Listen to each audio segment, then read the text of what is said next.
From my village, I enter the city of Salisbury via Castle Road, where an old rookery has survived in the middle of the built-up area. Now, in the early spring, before the trees actually break leaf, if you study a rookery, I think you'll find it both interesting and instructive, because the old rooks, although they're rather scruffy birds in many ways, are rather comical too. And like human beings, there are rogues among them as well as saints. Now, one of the things I notice about rooks is that given half a chance, they never hesitate to steal from each other. That one on the nest on the left there now is actually stealing soft dried grass or hay or some such material used by another pair to line their nest. Now the other one will go in and help himself. It works out about even in the end, I think, because while they're away, their nest too will probably be pillaged by some of their neighbours. And beneath the rookery, in the chimney pots of the houses, a great many jackdaws have been building their nests. And I think some of the good citizens of Castle Road may well have a bit of a surprise coming when they set a light to their fires when the first cold days come in the autumn, because jackdaws can pack an astonishing amount of material, twigs and sticks and all that sort of thing, into these chimney pots, filling up the whole chimney cavity if necessary before they are satisfied with the nest they make.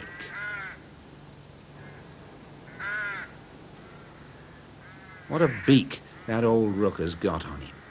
I was fortunate to have a rather nice sunny day for my visit to the city, and to give the city gardeners their due, the spring flower beds really are a wonderful sight there.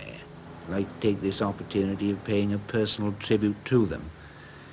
Now, being a Tuesday, it was also market day, and I very much enjoy a walk round Salisbury Market. Salisbury Market is of great antiquity, and in many ways I don't suppose it's changed a lot down the centuries. I'm sure a lot of the things they sell here today have been sold here for generations. There are new things, of course, and the people, though they may dress differently, basically are the same quiet, friendly crowd you always meet in Salisbury on a midweek market day.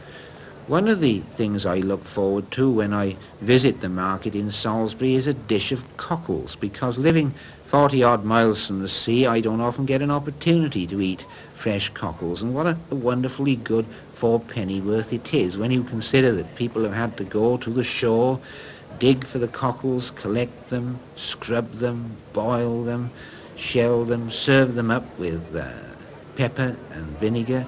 Then I think this is a wonderfully economic sort of appetizer to be able to get, and I really enjoy them.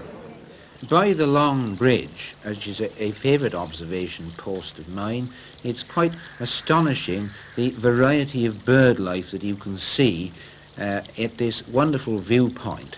It's from hereabouts, of course, that Constable painted his famous view of the cathedral, and the cathedral jackdaws collect their nesting material here along the banks of the river.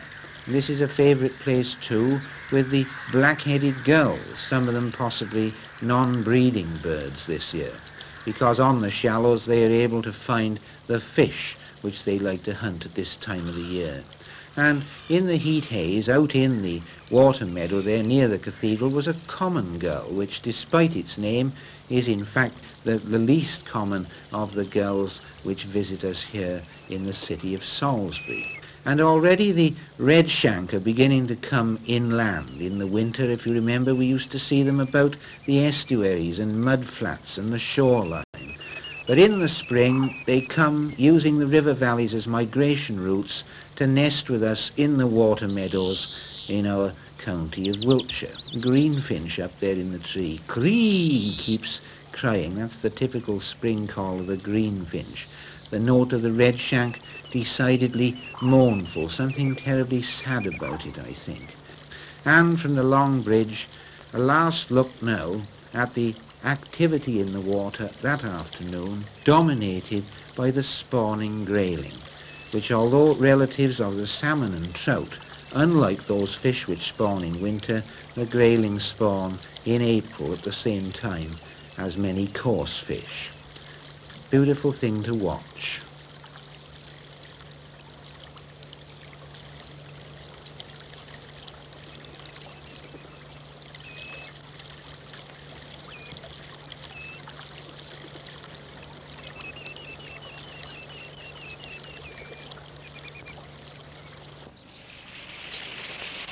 One of the most colourful corners of Wiltshire at lilac time is the valley of the Lower Ebble between Coombe Bisset, which stands on the main road from Salisbury to Blandford, and Nunton, quite near the main southward road from Salisbury to Bournemouth. It's not a great distance to walk. You can cover it easily in a few hours and leave yourself with plenty of time to explore en route. I began my explorations in Coombe Bisset, watched by a pied wagtail, and the first place I called at, the rhododendrons were in full flower, and particularly fragrant rhododendrons these. And as you might expect, at this time of the year, they were proving very attractive indeed to the wild bees. Let us, for a moment or two now, join the wild bees and enjoy together the scents and sights and sounds of lilac time.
In a hedgerow, not very far away, a hen thrush was brooding her eggs, and the cockbird so obviously proud of it that he was moved to utter a few phrases of song there in the damp grass.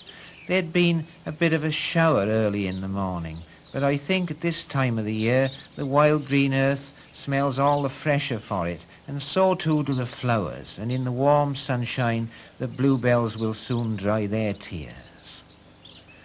Nice to see the wildflowers along the way, as well as the lilac and the rhododendrons and all the rest that adorn the cottage gardens for which these villages are so renowned.